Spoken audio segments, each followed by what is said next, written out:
예, 안녕하세요. 저는 오늘 설명회를 진행하게 될 논술 팀장인 박정준입니다. 귀한 시간 내주셔서 감사합니다. 제가 오늘은 설령 저영어를 등록하지 않더라도 아이를 기르실 때 유용한 정보를 정직하게, 진지하게 말씀드리겠습니다. 선생님도 아마 이런 생각 하실 것 같아요. 어느 학원에 보내야 할까?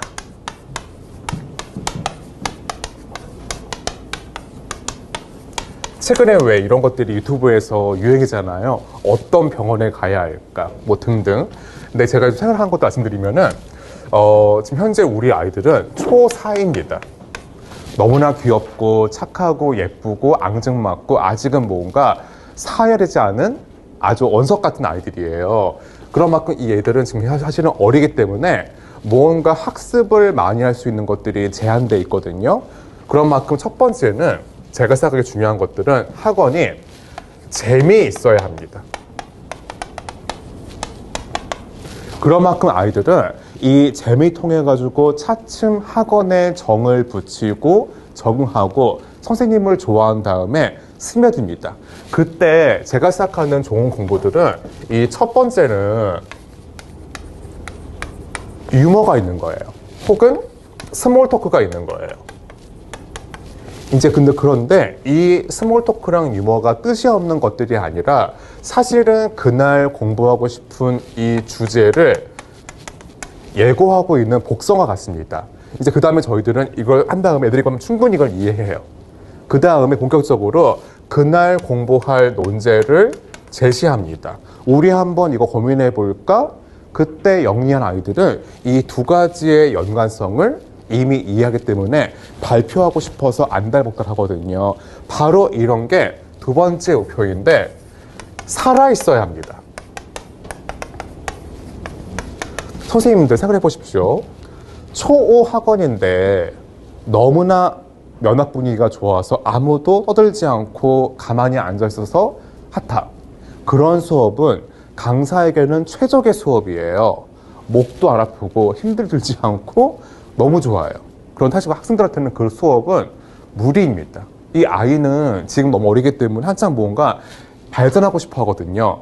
그런데 그 학생의 상태는 어떤 무거운 원인 때문에 자기의 자아를 발전할 수도 표현할 수도 웃을 수도 없는 거예요. 그러니까 저희들은 이 두 번째가 이 살아있는 신명나는 분위기에서 이 공부에 최적의 성과가 나온다고 믿습니다. 그러니까 이런 거 있잖아요. 웃다가 감동하는 명작처럼 저희들은 웃다가 흐뭇해하다가 하하거리다가 순간 깨닫는 거예요. 아, 내가 이거 오늘 이해했네? 이거 어려운 건데 알고 넘어갔네? 그리고 세 번째는 사랑해야 합니다. 너무 이거는 진부하게 들으실 수 있는데 학생들이 선생님을 좋아하면 학원에 오고 싶어 해요. 칭찬받고 싶어 해요. 인정받고 싶어 해요. 합니다. 근데 그런 게 없으면은 시큰둥해요. 선생님한테 인사하고 싶은 마음도 없고 안 와도 아쉬운 게 추호도 없는 겁니다. 근데 저희 학원은 저희가 학생들을 예뻐하듯이 학생도 저희들을 예뻐해요. 그런 만큼 서로 간에 보면은 느낌이 독특해요. 이 학원에 오면 내가 인정받고 사랑받는 것 같아 하는데 선생님들 어른들이 생각하는 고정관념 중에 제가 하나를 말씀드리면은 저 같은 많은 어른들은 이 아이에 대해서 고정관념이 상당히 많아요. 그러니까 예컨대 이런 게 있는 거예요. 아이들은 행복하다, 걱정이 없다, 잘 잔다, 건강하다, 편하다. 그런 일도 물론 많아요. 근데 적지 않은 아이들은 제가 노리는 게 잠을 못 잔대요. 그래서 물어보면은 초등학교 5학년짜리 애가 새벽 3시에 잔대요. 근데 그 이유가 과제를 하려고 하는 게 아니라 침대에 누우면은 잠이 안 온대요. 그래서 물어보면은 걱정이 막 떠오른대요. 수학시험 걱정, 혼날 걱정, 무슨 걱정, 무슨 걱정. 그 다음에 애들은 이미 열등감이 있습니다. 그런 이유들은 일부 나쁜 어른과 학원들에서 아이들을 편가르게 하는 거예요. 그래서 애들이 있으면은 정말 이 애들은 변화무쌍한 존재거든요. 지금 설령 우수해 보여도 이게 쭉 간다 보장이 없고 지금 부실해 보일지언정 그 애가 미래에는 일치월장할 수 있는데 그것들을 어른들은 현재만 보는 거예요. 얘는 그저 그런 애야. 얘는 들러리야. 얘는 서울대에 못 가. 얘네가 엉망이야. 라는 말을 하거든요. 그럼 그때 애는 느껴요. 나는 이 학원에서 들러리일 뿐이고 평생 내 인생은 들러리 주변인이야. 근데 좀 생각해 보세요. 우리 귀엽게 기른 우리 아이가 돈 주고 간 학원에서 무시받고 소외받고 기죽어서 오는 거예요. 근데 이게 보십시오. 그 아이는 매사에 발표하고 싶어도 가만히 있어요. 하고 싶지만 가만히 있습니다. 근데 저희 학원들은 그런 게 아니라 아이의 현재가 아니라 이 아이의 무궁무진한 발전을 보고 있습니다. 선생님 제가 말씀드리고 싶은 게 하나 있는데 저희 학원에서 어떤 학생 이름이 한땡땡이 있었어요. 근데 그 학생이 정말 너무 떨어가지고 저희가 그 학생을 매분으로 회의까지 열었었어요. 강사들끼리. 근데 그 아이가 마침 남았었거든요. 남았었는데 이 학생이 그 첫 해 그 잠실 중학교에서 전교 1등을 한 거예요. 그 기말고사에서. 제가 느꼈었어요. 아, 진짜 내가 아이를 잘 못 볼 수가 있다. 그런 만큼 저희들은 아이에 대해서 단정적으로, 부정적으로 대단하지 않고 모든 아이에 대해서는 생각합니다. 이 아이가 현재는 이렇지만 이 아이는 1년 후에는 푸르게 발전할 거야 라는 마음으로 가르치고 있고요. 그런 게 있기 때문에 아이들이 오면 저희 학원의 장점들은 첫 번째가 재등록률이 매우 높습니다. 거의 다 하거든요. 그리고 두 번째 같은 경우는 학원의 결승률이 현저히 낮아요. 다른 학원에 비해서. 그리고 세 번째는 과제 완수율이 100%입니다. 그런 이유들은 아이가 아는 거예요. 내가 공부하면 그 대가가 나한테 달콤하게 온다. 그럼 저희가 그 비결을 좀 말씀드리겠습니다. 선생님 나와주시겠습니까? 네, 안녕하세요. 저 초육 국어를 가르치고 있는 강사 박순아라고 하고요. 지금부터 그 어머님들이 김영준 학원을 보내야 되는 거야, 말아야 되는 거야. 아마 이제 왜냐면 학원들이 굉장히 많잖아요. 그래서 그 중에서 왜 내가 여기를 보내야 되는 거야? 그 이유를 적어도 한 가지는 고민하게 만들어 보겠습니다. 네. 자, 일단은 저희 아이들 지금 초면은 이제 초사 삐약이들이죠. 아가들. 이제 너무너무 귀여운 아가들일 텐데, 어머니. 아마 근데 김영준이라는 학원의 이미지는 다소 조금 딱딱하실 수 있어요. 아마도 이제 그 어머니들이 그런 말씀들을 하시거든요. 그러니까 처음에 학원을 보낼 때는 왜냐하면 워낙 중고등 얘기들을 많이 들으신 경우들이 많아서 뭔가 조금 큰 아이들한테 최적화된 학원이 아닌가라는 그런 선입견들이 있으셨는데 막상 이제 보내보시면 약간 유치원 같다라고 해야 될까요? 그러니까 선생님들이 되게 아이들을 선생님들이 아니고 제가 약간 아이들이 약간 유치원생 다루듯이 하거든요. 왜냐하면 이 친구들이 이제 5학년, 6학년이 되면 그 누구도 아이 취급을 해주지 않아요. 학교에서 고학년이잖아요. 그럼 학교에서도 그렇고 어머님들도 이제 뭐 이 아이들이 5학년이 뭐 막둥이나 그러니까 이렇게 하면 상관이 없는데 만약 큰 애일 경우에는 동생이 특히 있는 경우는 이미 다 자란 어른처럼 하셔서 아이는 나는 아직 다 안 자랐고 나도 아직 애기인데 모두가 다 나를 너무 어른 취급을 하는 거예요. 그래서 학원에 오면 이제 마치 아가들처럼 이제 해서 생각보다 아이들이 그래서 굉장히 좀 편안해하는 경우들이 많아요. 그래서 첫 번째 일단 김영준에서는 아이들이 되게 정서적으로 안정감을 가지고서 다닌다는 말씀을 꼭 드리고 싶어요. 그래서 학원 오는 발걸음이 되게 가벼운 친구들이 많거든요. 왜 그런지 이제 설명드릴게요. 자, 저희 이제 5학년들 네, 이제 수업을 보시면 이제 저희가 그 강점들을 보면 일단은 그 선생님들이 공부들을 그냥 그러니까 이제 학창 시절에 열심히 하셨던 분들이 이제 공부를 하고 있고요. 이제 일반적으로 이제 보통 열심히 하면은 이제 뭐 흔히 얘기하는 좋은 학교를 가신 경우도 막 물론 열심히 했는데도 너무 인생에 풍파가 와서 안 그런 경우도 물론 있긴 하지만 저희는 이제 학창 시절을 조금 성실하게 보냈던 선생님들이 학생들을 가르치고 있고요. 그다음에 기본적으로 5학년들이기 때문에 뭔가 대단히 많은 것을 아이의 머릿속에 지식을 이거보다는 국어라는 과목을 처음 접하는 아이들 한테서 첫인상이 되게 중요하거든요. 그래서 재미있네, 해볼만 한데 나 이거 조금만 더 하면 내가 되게 우수해질 수도 있을 것 같은데 라는 어떤 가능성에 대한 희망, 그런 것들을 심어주는데 사실 5학년은 많이 방점이 저희가 맞춰져 있습니다. 자, 그리고 특히 이제 이때 그 5학년 때 국어가 되게 중요한 건 뭐냐면, 그러니까 글을 읽는 것도 글을 쓰는 것도 그렇고 습관을 만드는 가장 초창기 시기 때문이에요. 그러니까 저희가 이제 학원에 온 친구들을 보면 되게 차라리 아예 습관이 없는 게 낫고, 근데 굉장히 나쁜 습관이 들여서 오는 경우들이 꽤 많아요. 그러니까 글을 굉장히 길게 쓰는데 읽어보면 결국은 얘기는 하나예요. 근데 한 가지 얘기를 막 버전을 달리 해가면서 막 써요. 그래서 분량 보면 막 어마어마 막 천자 막 이렇게 쓰는데, 내용 보면은, 이거 100글자도 안 되는데? 내용상으로 그런 것들이 있고. 그러니까 그게 사실은 한 번 그 습관이 잡혀지게 되면 아이들이 되게 이제 주저리 얘기들을 하게 되거든요. 그래서 저희는 차라리 습관이 없는 게 낫다고, 만약에 이제 그 습관이, 혹여 만약에 그렇게 나쁜 습관이 들였다라고 하면 초호초육은 교정이 가능하세요. 그래서 그런 교정을 할 수 있는 시기라는 거예요. 그래서 5학년 같은 경우에 여러 가지 되게 가능성들이 많이 열려 있는 시기라고, 그래서 더 중요한, 그럼 이 시기를 우리 아이들이 어떤 사람들과 보낼 것이냐. 저희 이제 사진 보시면 이제 저희 선생님들의 구성이고요. 그 다음에 저희 같은 경우에는 한 학년에 이제 두 팀의 선생님이 있어서 보통 그러니까 뭐 아닌 경우도 그런 경우도 있는데, 한 학년에 선생님들이 한 분이라 선택의 여지가 없으신 경우들도 있어요. 그래서 만약에 우리 애랑 잘 안 맞는 것 같은데 아예 학원을 옮기시는 걸 고민하셔야 되는 학원들도 있는데, 저희는 만약에 했는데 뭔가 선생님이랑 우리 애가 안 맞는 것 같은데, 그러면 다른 시간대에 다른 선생님 수업을 보내보시고 아이한테 이제 의향을 물으실 수가 있어요. 너한테 어떤 선생님이 좀 더 잘 맞는 것 같아.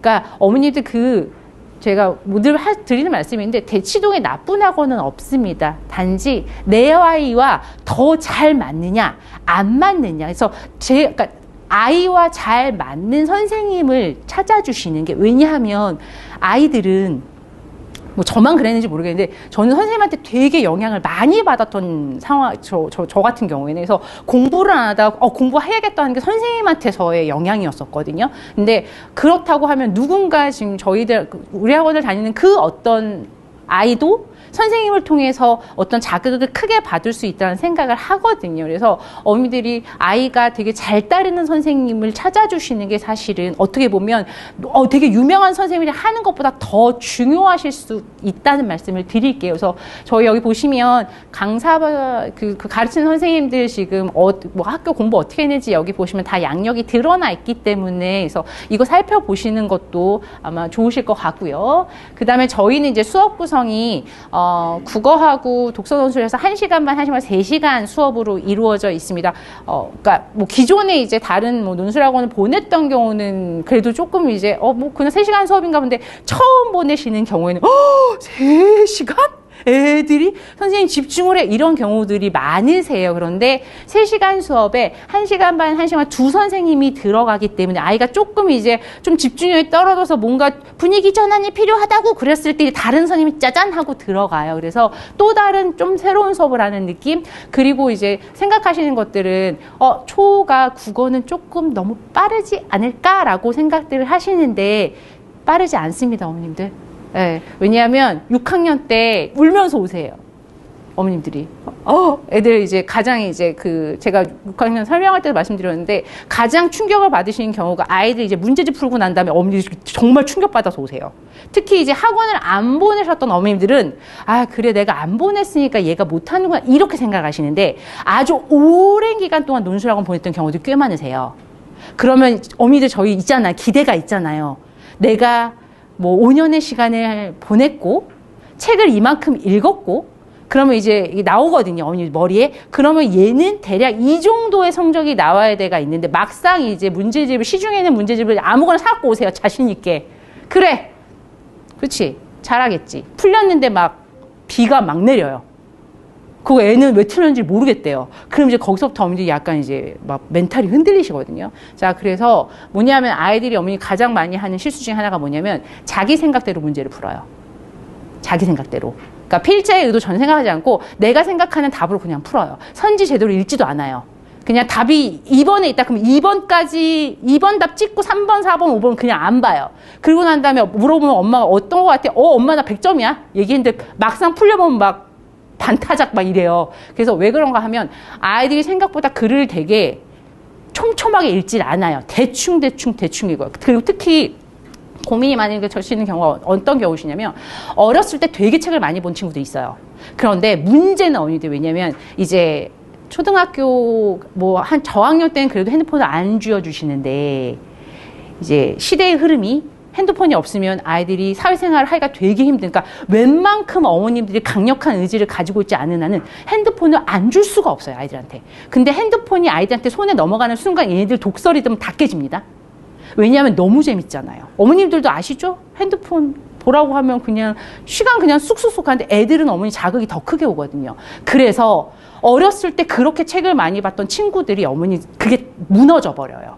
그래서 어느 순간 보면 얘가 그렇게 많이 읽었는데 선생님 요즘에 왜 이럴까요? 보면 대부분 다 이제 아이들의 어떤 그런 인터넷 생활과 많이 연결이 되어 있습니다. 그래서 그 부분을 어디선가 채워주셔야 되는데 어머님들이 하시기에는 현실적으로 전쟁이죠. 애들이 내 말을 들어주면 좋겠지만 사이가 나빠서 그때는 이제 누군가 전문가에게 맡기시는 것도 하나의 방법이시고 그 전문가 중에 이제 그 전문가 그룹 중에 한 곳이 아마 김영준 학원이 될 수 있을 것 같습니다.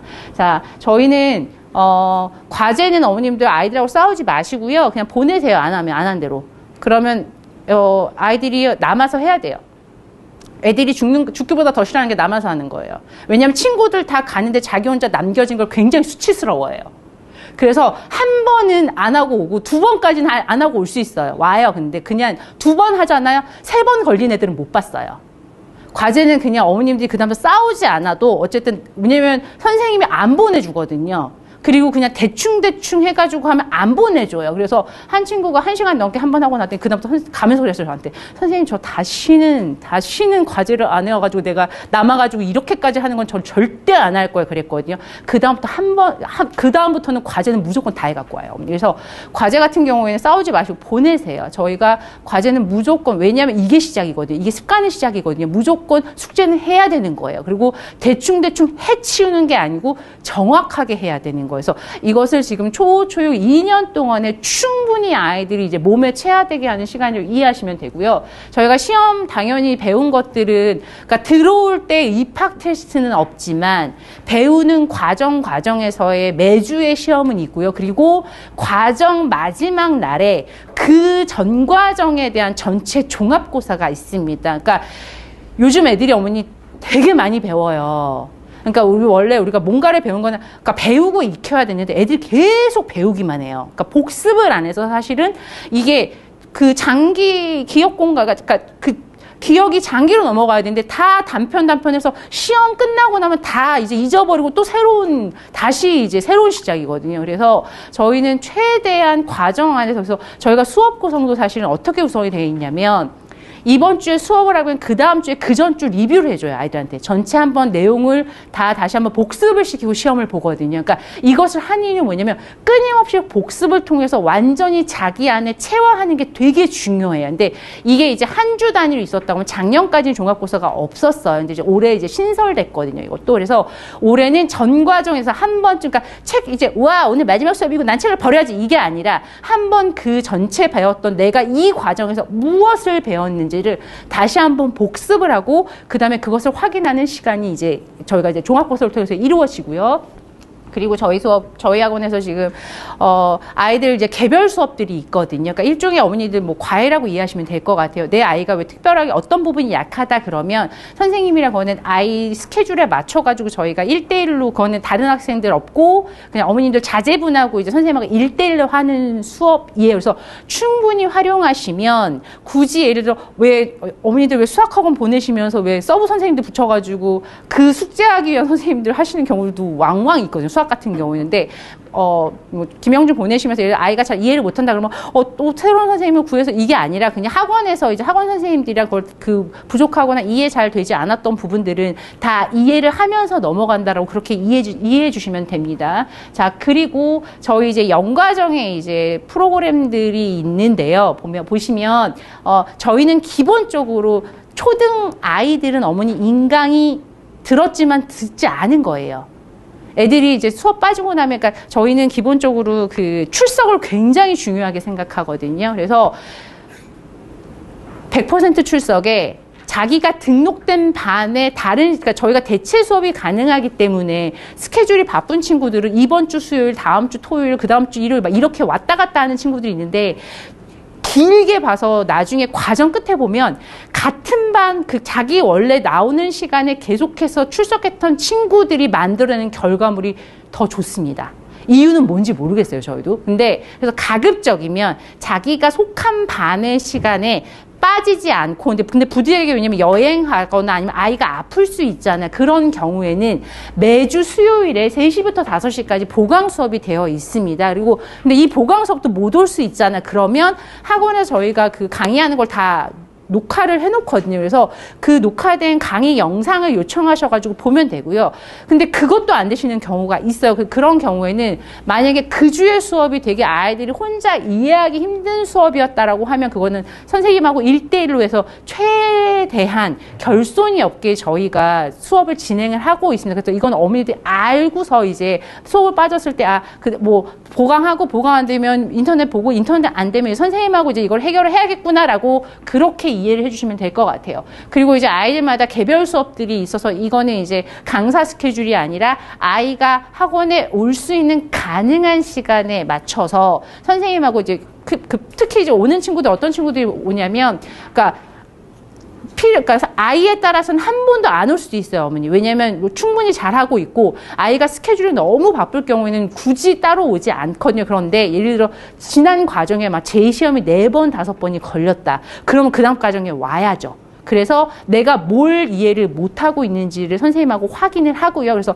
그 부족한 부분들을 채워가는 그런 1대1 수업들이 있고요. 그 다음에 이제 저희가 달에 한 번씩 일요 독해력 교실이라고 해서 아이들에게 이제 글의 종류에 따라 이제 같이 해석하는 시간들이 있습니다. 그래서 이거는 강제적인 건 아니고 이것 또한 선택이어서 학원에서 안내 문자가 나가면 추가로 조금 아이들 주어진 지문에서 필자의 의도를 이해하고 그다음에 이 글들을 일목요연하게 요약하는 훈련을 좀 더 하고 싶다라는 생각이 드시면 일요일에 달에 한 번씩 있고 일정은 나중에 추후에 고지가 될 거예요. 그래서 그때 신청을 해주시면 됩니다. 그리고 저희가 이제 독서논술 특강은 그 장편들 과정 중에 읽은 것들을 선생님하고 같이 하는 수업으로 선생님하고 같이 수업을 하면서 좀 더 깊게 읽는 수업이 마련되어 있습니다. 자, 저희 이제 국어 수업 설명을 드리면 지금 초호초육이 지금 아직 삐약삐약 병아리들이긴 하지만 그래도 크게 보면 이제 결국 수능이란 어떤 큰 시험을 봐야 되는 단계이기 때문에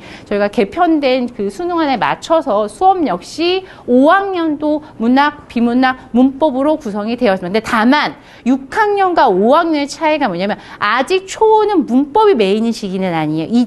이때는 뭐냐면, 그러니까 시를 보더라도 충분히 그 시의 정서를 이해하고 감상을 하는데 포인트가 맞춰져 있기 때문에요. 그래서 각 글의 종류를 충분히 경험을 하고, 그 다음에 그 글의 종류에 따라서 내가 어떻게 읽어나가야 될지 어떤 가장 기초적인 연습을 하는 단계이거든요. 그래서, 저희 이 과정은 지금 매 과정마다 수업은 문학, 비문학 이렇게 3가지 영역으로 이루어져 있고요. 그러니까 한 과정에 이 모든 영역이 다 들어가 있는 거고 0과정부터 5과정까지 6번의 반복을 통해서 아이들이 문학은 어떻게 읽어야 되는지, 비문학은 어떻게 해야 되는지, 문법은 어떻게 되는지를 총 6번 반복을 한다고 이해하시면 됩니다.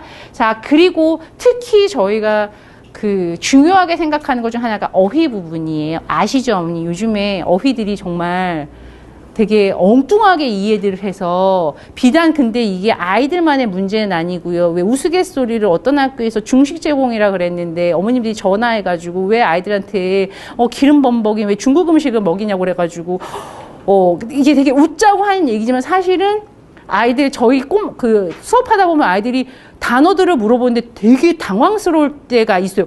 이 단어를 모를까 싶은데 중등도 마찬가지예요. 중1에서 선생님, 중등 선생님이 되게 충격적이어서 말씀하시는 게 선생님 벼슬이란 말을 몰라가지고요. 문제를 못 풀었어요, 애가. 그러시더라고요. 그래서 진짜 근데 생각보다 이게 되게 놀라운 그 단어의 수준이 지금 해가 갈수록 더 한다고 말씀을 하셔서 그래서 저희는 이제 저희 학원이 초, 중, 고가 연결이 되어 있어서 중고등 선생님들한테 저희가 이제 물어보거든요. 초등에서 무엇을 준비하면 선생님 좀 더 중고등 가서 애들이 고생을 덜 할 거 했더니 선생님 일단 기본적으로 아이들이 어쩔 수가 없어요. 얘네들이 지금 크는 환경이 워낙 이제 책을 멀리하게 하는 환경들에 노출되어 있기 때문에 최대한 선생님 그 어휘 부분에 힘을 조금 단단하게 해서 올려주시면 한결 조금 수월할 것 같다고 말씀드려 주세요. 그래서 저희는 지금 5학년 같은 경우에는 5급 한자까지 이제 그러니까 저희 말은 어쩔 수가 없잖아요. 60% 이상이 한자로 이루어지기 때문에 그 그러니까 글자 하나가 아니어서 그러니까 한자를 하나 알게 되면 여기서 파생되는 글자가 10글자, 20글자로 이게 확장이 되거든요. 그래서 한자를 근간으로 해서 아이들이 충분히 이제 어휘력을 증진시켜서 내가 처음 보는 지문이라고 하더라도 적어도 이게 무슨 뜻이지? 이래서 글을 읽지 못하게는 만들지만 특히 저희의 목적은 모든 아이들이 독서를 많이 하면 얼마나 좋겠습니까? 하지만 현실이 책을 안 읽는데 되게 많거든요. 그래서 글을 안 보는 친구들을 염두에 두면서 교재를 만든 거거든요. 그래서 이 친구들이 혹시 독서량이 부족하더라도 이 과정들을 통해서 독서를 통해서 얻는 어휘가 100이라고 하면 거기까지는 못 가더라도 적어도 한 60, 70까지는 아이들이 상쇄시킬 수 있게 가자라는 그런 목표하에 저희가 이제 어휘를 아이들 지금 학습을 시키고 있습니다. 자, 그리고 매주 국어시험 보고요.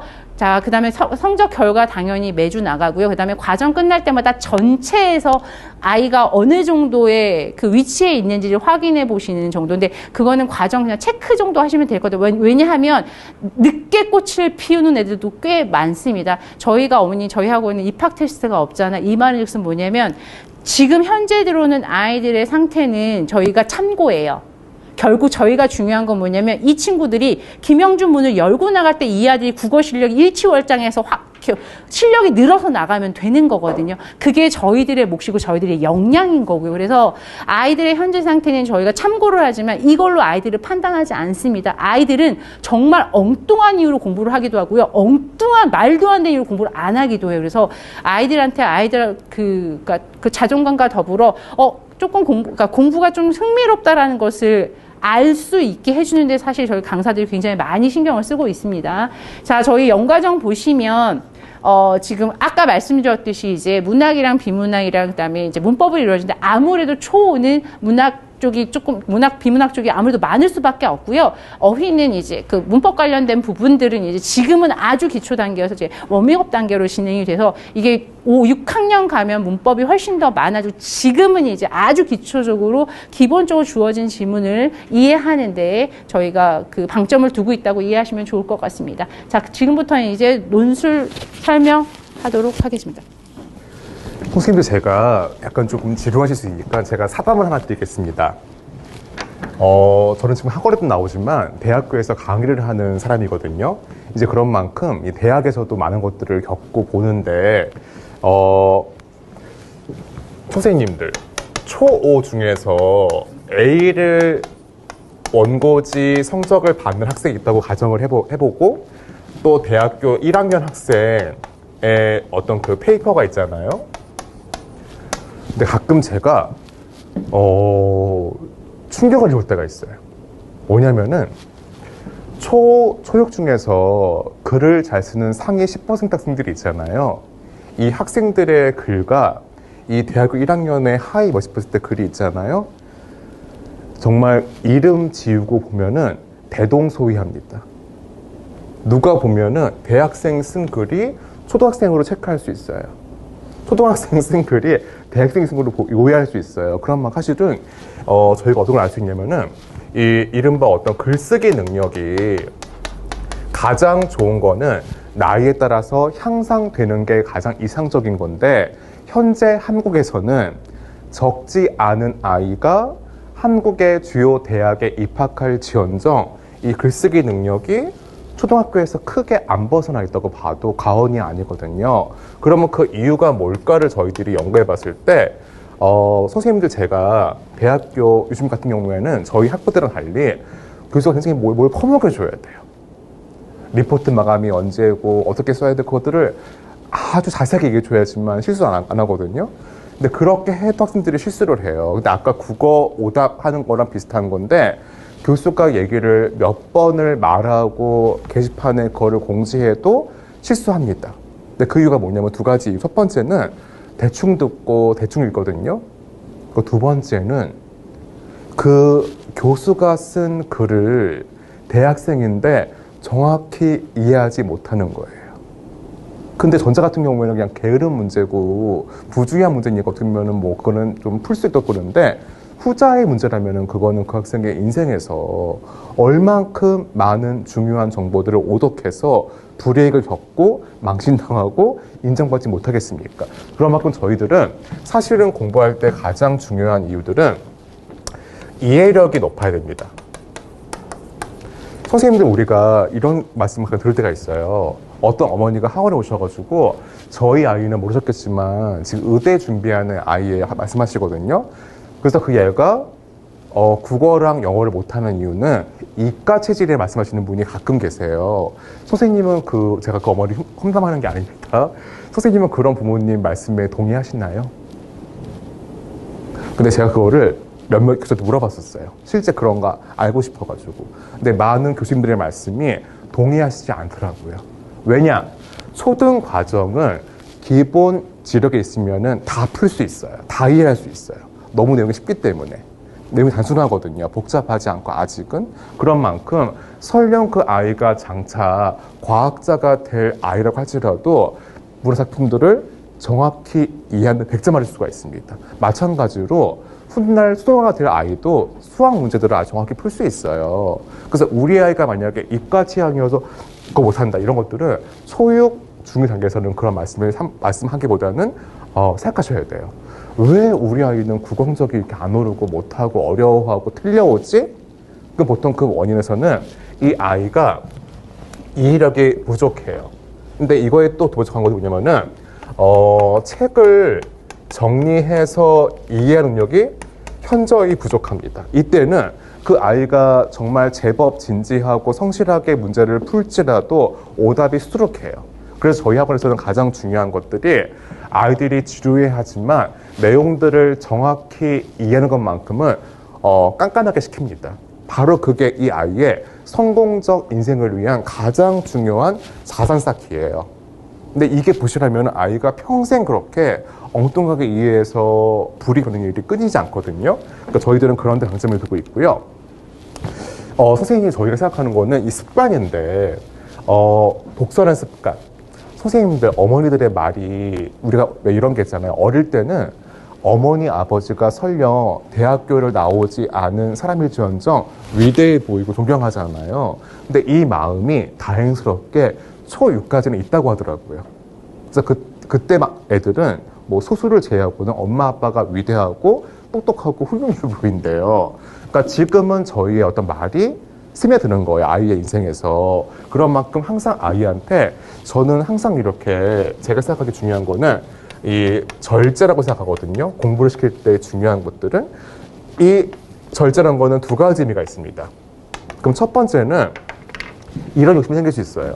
우리 애는 성실하고 똑똑하고 착하니까 내가 좀 더 해줘도 따라올 것 같아. 그래서 그때 엄마 아빠들은 더 넣어주시거든요.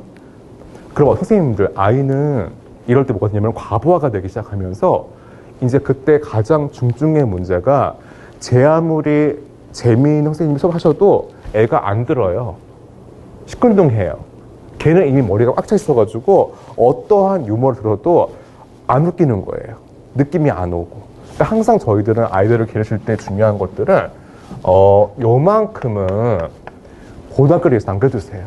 그래서 우리 아이 스케줄 짤 때 꽉 차 있는 게 아니라 요만큼은 비어 있어가지고 아이가 그날만큼은 자기 주도의 학습도 공부하고 책도 읽고 엄마 아빠랑 이야기도 나누고 동생이랑 놀기도 하고 이게 좋습니다.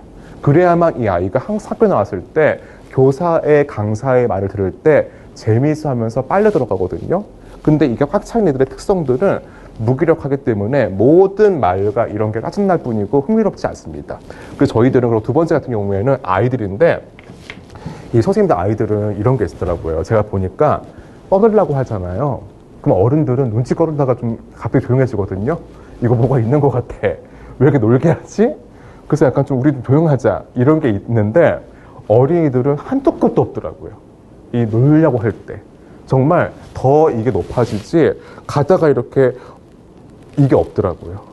그러니까 스마트폰 게임 역시 애들이 하라고 하면은 끝이 없을 거라고 저는 생각해요. 뭐 중간에 충분히 했다, 자제하자. 이거는 소수의 애들인 거고 대부분은 엄마 나 내일 또 할래. 이럴 수가 있잖아요. 그래서 저희들은 이 절제를 가르치는 게 되게 중요한데 그런 만큼 저희 학원에서는 스마트폰이 없습니다. 아이가 학원에 오는 이상 스마트폰 검색, 카톡 없거든요. 그런 만큼 아이들이 적어 2시간만큼은 스마트폰 없이 지내기 때문에 이게 하나의 습관인 것 같아요. 선생님께서도 이거 하시면 좋을 것 같아요. 스마트폰을 가지고 싶으셔도 너 공부할 때만큼은 엄마가 갖고 있을게. 앞선 말은 잔인하잖아요. 이거 쓰지 마시고 엄마가 2시간만큼은 갖고 있을 테니까 너 지금 공부한 다음에 다 하고 나한테 숙제 보여서 엄마가 또 스마트폰 줄게. 이게 하나의 절대 시작이거든요. 이것만 되면 아이가 조금 잘 자라더라고요. 근데 이게 안 되면 아이들이 또 선생님들 스마트폰이 조금 일장일단이 있는 이유들은 이 친구 중독. 이 요즘에 되게 흔한 문제들이에요. 제가 고등학생 때는 저는 친구 때문에 이렇게 뭐 공부하거나 정말 한 번도 없었거든요. 근데 요즘에 많은 학생들은 친구가 있고 없고가 공부하는 동기이자 안 하는 이유더라고요. 그러면 항상 아이가 초급 때만큼은 너무 친구에 빠지지 않게 하는 것도 되게 중요한 관리이기 때문에 엄마가 인정해 줄게. 하지만 내가 보기에 엄마가 너 너무 집착하는 것 같고 너 걔 없으면 불안해하고 왜 그래? 혼자 있는 게 왜 왕따고 외톨이야? 그런 거 아니야. 혼자 있는 게 좋을 수 편할 수도 있는 사람도 많아.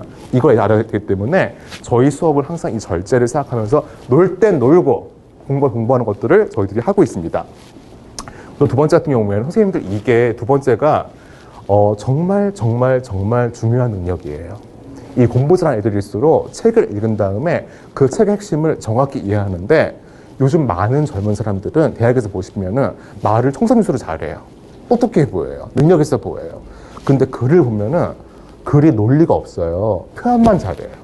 그러니까 우리 아이가 중요한 것들은 그렇게 겉만 번드르한 가짜 똑똑한 사람이 아니라 내실 있는 사람. 그러려면 정말 책을 읽었을 때 책의 핵심만큼은 분명히 이해하는 능력은 이 아이의 가장 중요한 자본입니다. 그리고 세 번째는 표현할 때 마구 하는 게 아니라 논리적으로 짜임새 있게 하자가 저희 가르치는 것들이고 이제 그다음 부터 저희 학원의 이제 수업 진행순서 말씀드리면은 학생들이 항상 학원에 오기 전에 이 교재를 반드시 읽고 와야 합니다. 이게 아닐 거면 그 아이는 시험 시간에 당혹스러워해요. 다 열심히 풀거든요. 근데 손을 들어요. 선생님, 왜?